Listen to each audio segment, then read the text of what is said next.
নোয়াখালীর হয়ে একটা ফ্র্যাঞ্চাইজি আমরা কিনতে চাচ্ছি।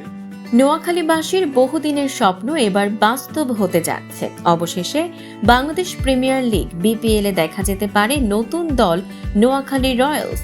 গত কয়েক বছর ধরেই গুঞ্জন চলছিল নোয়াখালী থেকে কেউ একটা বিপিএল ফ্র্যাঞ্চাইজি নিতে চায়। এবার সেই গুঞ্জনকে সত্যি করতে মাঠে নেমেছে সায়ান্স গ্লোবাল, লন্ডন ভিত্তিক একটি বাণিজ্যিক প্রতিষ্ঠান।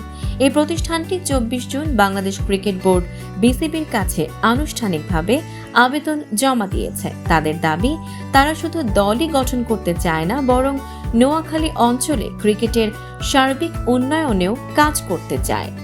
নতুন দলটির নাম প্রস্তাব করা হয়েছে নোয়াখালী রয়্যালস।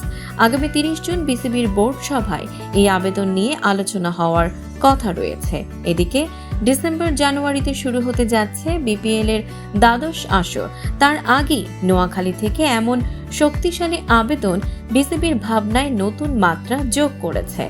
বিশেষ করে গত কয়েক বছর ধরে একাধিক ফ্র্যাঞ্চাইজির বিরুদ্ধে খেলোয়াড়দের পারিশ্রমিক না দেওয়ার অভিযোগ ছিল। সেই জায়গা থেকে বিসিবি এবার নতুন, দায়িত্বশীল এবং স্বচ্ছ ফ্র্যাঞ্চাইজি খুঁজছে। তাদের সেই চাহিদার জায়গাতেই সায়েন্স গ্লোবাল নিজেদেরকে উপস্থাপন করতে চাইছে একটি নতুন, পেশাদার ও আন্তর্জাতিক মানের ফ্র্যাঞ্চাইজি হিসেবে। সব ঠিক থাকলে এবার বিপিএল এ প্রথমবারের মতো দেখা যেতে পারে নোয়াখালী রয়্যালসকে। এখন শুধু অপেক্ষা বিসিবির সবুজ সংকেতের।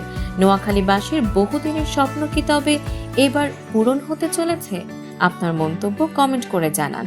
সাম্প্রতিক ও চমকপ্রদ সব খবর পেতে ফলো করুন আমাদের ফেসবুক পেজ CB24 টিভি এবং সাবস্ক্রাইব করুন YouTube channel CB24 TV official.